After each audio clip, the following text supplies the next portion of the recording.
Bonjour Louis-Benoît Gonin. Merci de me recevoir chez toi. Bon, je ne vais pas énumérer tous les concours que tu as gagnés parce qu'il faudrait une journée entière les énumérer. Voilà, Loul, j'ai une question des internautes. Une question de Thierry Montfort. Que penses-tu de Pachou? Mathieu, c'est le marouan, il a toujours été bon, il a une grande personnalité, il a une voix très forte, il se fait remarquer gentiment, et avec plein de charades, plein de choses. C'est un très bon garçon. Il est ce qu'il est, mais moi je l'aime bien. Ah, tu l'aimes bien. Et une deuxième question des internautes, c'est de Mathieu Moscioni. Bonjour Loul, que penses-tu des joueurs du 06? Mais je trouve qu'ils ont vachement évolué. Il y en a beaucoup qui sont au niveau dans les bons. Par contre, j'ai connu son grand-père à Mathieu. J'ai souvent joué contre au Luc dans les alentours du Bavard. Lui il était de Grasse, il descendait et il jouait toujours avec un bon ami à lui qui était à peu près moyen. Mais lui vraiment, il sortait vraiment du lot, il était vraiment fort. Aussi bien de tir que d'appoint, il fallait se le faire. Il avait du sang et il était gagneur, il était tout. Et une question d'un internaute. Peux-tu me parler de Othello et Allo qui ont joué avec toi? Alors pour moi, Othello, c'était l'un des grands, l'un des meilleurs raconteurs de choses. Il en a tellement fait dans sa vie. Et c'était son dada, c'était un très grand raconteur. On aurait pu passer des journées entières à l'écouter dans les choses qu'il faisait. Il a fait des choses sensationnelles, Othello. Mais alors, là, surtout, c'était un joueur hors pair. J'ai eu l'occasion de jouer qu'une fois, là où on m'a proposé. Lui était beate, on se connaissait un peu, c'était jouer contre. Il m'a dit, Lou, tu voudrais pas faire un concours, le Grand Prix de l'Art avec moi et Othello? Je dis, moi, je suis libre, il n'y a pas de raison que je ne monte pas à jouer avec vous. Et ça s'est fait puisqu'on a joué à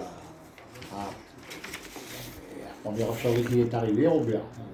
Vous savez, les gars, je ne joue pas trop souvent, on fait à ce jeu. Je ne sais pas ce que je peux faire. Mais vraiment, il ne savait pas trop ce qu'il allait faire. Mais vraiment, nous et Allo, on a fait qu'emboîter le pas parce que ça a été tout le long du concours. Il a donné 4 ou 5 boules d'avance. C'est quelque chose de fabuleux. Et vous avez gagné le concours? Oui, oui, oui, j'ai gagné le concours. Vous avez gagné le Grand Prix de Apt. On l'a mis. Ah, au Lamé, d'accord. Et une question d'un internaute de Braco Nathalie. Que faudrait-il comme action de la part de la fédération pour que le jeu provençal ne meure pas? Car malheureusement, il y a des départements en France où il n'y a même plus de championnat.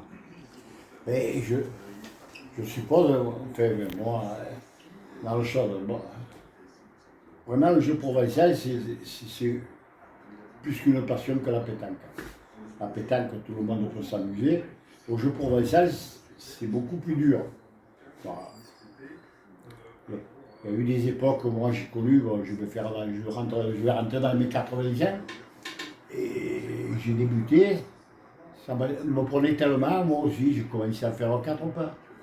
Et mon père, il m'a dit, si tu continues à faire comme ça, je ne vais plus jouer au boulot avec toi, je ne joue pas. Bon, j'avais le jardin qui était à peu près un peu long, juste un morceau, je me suis entraîné. Et je mettais la boule au bout, et je faisais, mais je comptais mes pas, 1, 2, 3. Je ne comprends pas qu'on parle de taper du pied. Bon, taper du pied, je peux comprendre que c'est peut-être un peu difficile, mais compter, ça n'empêche rien du tout. Je ne vois pas pourquoi on n'a jamais pris cette solution. Bon, après, dans le temps, quand on jouait, quand on avait le pied un peu tordu, il y avait des vieux qui étaient derrière nous, qui n'étaient pas trop loin du rond. Ils disaient, petit, Le pied, tu ne le redresses pas. S'il est tordu, tu joues avec le pied tordu. Bon, c'est jouable. C'est pas facile, mais c'est jouable. Après, dans la facilité, les gens ils ont commencé à tourner, à sauter, et finalement, le jeu, pour pas se discuter, on a passé sur beaucoup de choses. Loulou, peux-tu me parler de Macari qui a été interviewé par Vincent Mégère?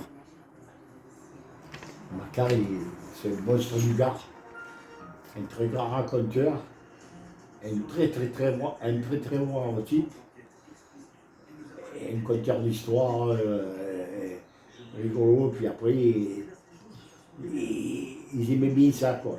Ils se chopaient entre eux, mais ils n'étaient jamais vulgaires. Ils plaçaient les mots, quoi. Et il y a une biographie sur Macari, Néné Macari. Je pense, oui, parce que je pense qu'elle a dû le faire. Il y avait des choses. Oui, ce livre, il est sorti.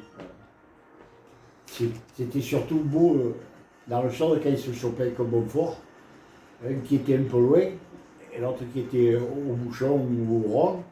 Et quand ça ne marchait pas pour eux, il arrivait un courant tous les deux, ils s'arrêtaient nez à nez, et ils se disaient plein de choses pendant un bon moment, ils faisaient bien rire tout le monde. C'était des monstres. Des monstres. C'était quand même un peu le folklore, quoi. Oh, autre que le folklore. C'était un cinéma terrible. Ah.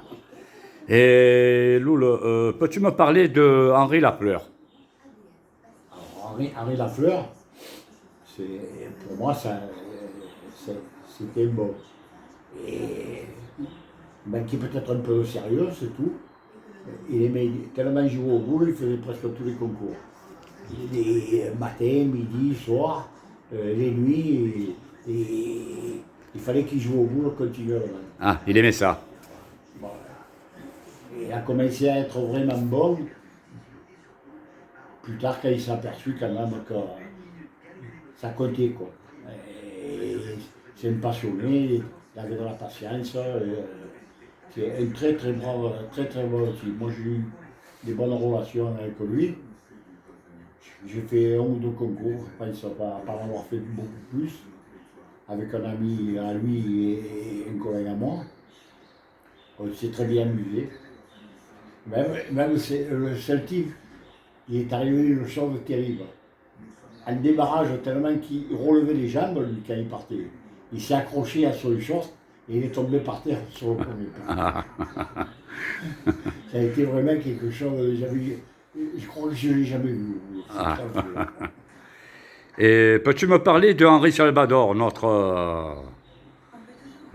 grand joueur, Henri Salvador? Il aimait bien ce jeu aussi. Henri Salvador, il est tombé dans les boules. C'est quelque chose qui a plu énormément. Après, il a très bien été lié d'amitié avec Jean Gouin, des gens de la boule belle comme Louis Laillé, Charles Fédélov, tellement des noms. Ça rappelle plus le sec et compagnie, oh là là, et il y avait un grand groupe et ça, il n'y a plus. Et il a mordu dedans et il avait la patience et il jouait. Hein? Donc sa femme aussi, ça lui plaisait. Il faisait ses petites parties d'amis et il jouait pas plus mal que les autres. Après, lui, il s'en foutait un peu, quoi. Il faisait bien ou il faisait mal, le principal c'était qu'il jouait. Mais il avait de la valeur quand même. Et ton premier national, Loulou, tu te rappelles en quelle année c'était? Mon premier national, en effet, mon premier grand concours où j'ai percé, vraiment, c'est le Grand Prix de la République. Et je pense que c'est la seule finale qui s'est faite en nocturne. C'était en 1968. C'est avec qui tu jouais? Je jouais avec Orsini et Dorissard Charles. Et vous avez gagné le concours, hein? On a gagné le concours. Voilà. Oui. Alors, vous savez, il y a des parties qu'on aurait pu gagner, qu'on aurait pu perdre. Oui. Mais je me rappelle surtout de une. Elle nous a dominés continuellement dans tout le jeu. C'était Gabi Poncy, un ami à lui du côté du Var, et un très bon pointeur. la partie, ils étaient dans une forme éblouissante. Mais je pense que ce qui nous a sauvés, c'est qu'ils ont eu souvent le bouchon en tapant gagné, ils ont tiré. Donc, les boules, ils ont été tirés vraiment à la perfection, mais le bouchon, c'est petit pour les attraper. Des fois, ils partent pas où ils veulent. Et finalement, ça nous a remis un peu en partie, et finalement, on a fini par gagner à la bataille. Et je me rappelle après, il y avait un très gros carré, il y avait Calanotti, il y avait compagnie. Calanotti, ils sont tombés contre balle du Petit Fernand et Charles Besson. Que des grosses pointures. Et que des grosses pointures. Voilà. Il y avait même notre Anglia avec Calona et la Fourcade. Et notre Anglia, à cette époque-là, c'était le léopard, il y avait des boules noires. Quand elle tombait, c'était des tomates, le reste là où il était. On aurait dit qu'il est posé et calamé. Oui. C'était un garçon qui faisait ce qu'il voulait, notre Anglia. Il envoyait par-dessus les arbres et il savait tout faire.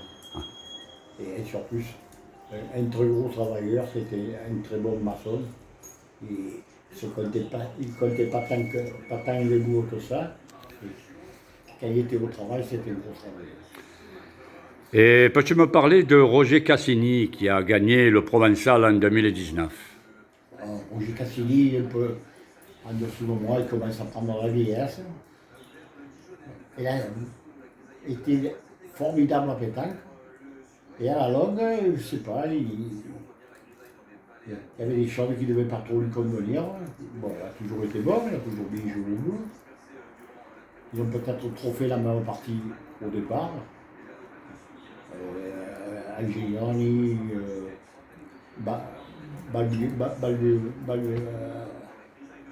et c'était un bon groupe, ils jouaient ensemble. Oui. Et après, il y avait des moments où, mais finalement, vous voyez, par le tard, c'est l'un des garçons qui mérite d'avoir gagné le Provençal parce qu'il a lutté, et il y est arrivé. Et il est encore, à l'âge qu'il a, il est encore au top niveau. Oui, parce que Cassini, il a joué quand même avec Lovino, Guy Lesnay, Félix Solinas à la pétanque. Ah, quand il jouait avec Solinas à pétanque, il fallait se les faire, hein, parce que aussi Solinas n'en parle pas trop. Enfin, Oui. ça a été plus un pétanqueur que longuiste, mais quand il joue à la longue, il file rien. Hein, Oui.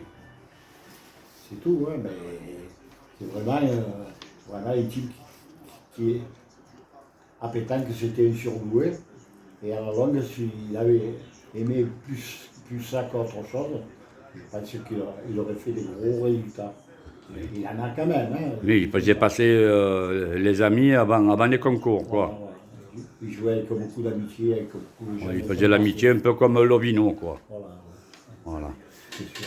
Et il y a une personne qui t'estime très très bien, c'est Michel Labbé.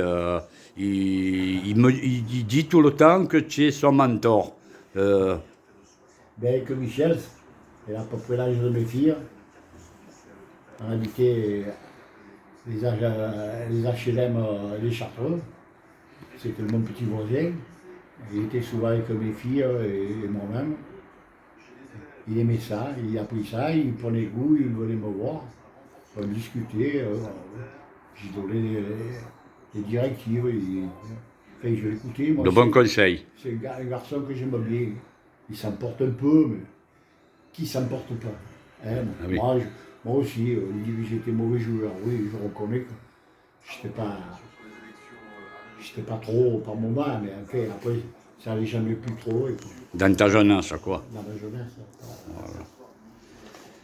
Et pour finir, Loul, que penses-tu du groupe des anciennes gloires du jeu provençal que j'ai créé avec Vincent Mégère et Bruno Abguilherme? Ben, là, je pense que ça fait quelque chose de formidable. Oui. Parce que ça passe tellement vite, on oublie tellement vite les gens. Et tu nous remets en mémoire des choses, De très très bons souvenirs. des très, très bons souvenirs, des choses qu'on a vécues, qu'on s'est cassé les dents sur eux, qu'on a fini un peu par plus les mordre après. Mais en fait, c'était dans le cours du jeu. C'était encore le jeu. Les premiers temps, quand on les prenait, on s'apercevait que c'était difficile pour nous. Et à la fin de la partie, on s'apercevait que si on avait peut-être un petit peu plus cru au départ, on s'en serait mieux sorti. C'est dommage que dans les années 70 et 80, que vous n'avez pas trop été filmé, parce que on aurait vu quand même des vidéos de vous. C'était pas les époques. Hein. C'était pas. Il y avait beaucoup d'anecdotes, vous vous rendez compte. On jouait dans les rues, il n'y avait que des pierres, il n'y avait que des choses, il n'y avait pas de jeu. Il n'y avait pas de distance, pour ainsi dire. Oui. À des endroits, il n'y avait que des pierres, il n'y avait que des choses. Et les gens, quand ils tiraient, ils ne tiraient pas avec les mocassins. Et ils tiraient que les souliers qui tenaient les chevilles. Hein? Et il y avait des bosses, il y avait des trous, on s'embrochait, on tombait. Hein. Eh oui. Vous ne croyez pas que c'était facile? C'était pas facile, quoi. C'est pas facile. Hein. Bon, mais Loulou, je te remercie de m'avoir reçu et tous les internautes te disent merci. Et je te dis, prends soin de toi et à bientôt. Je te remercie à toi aussi.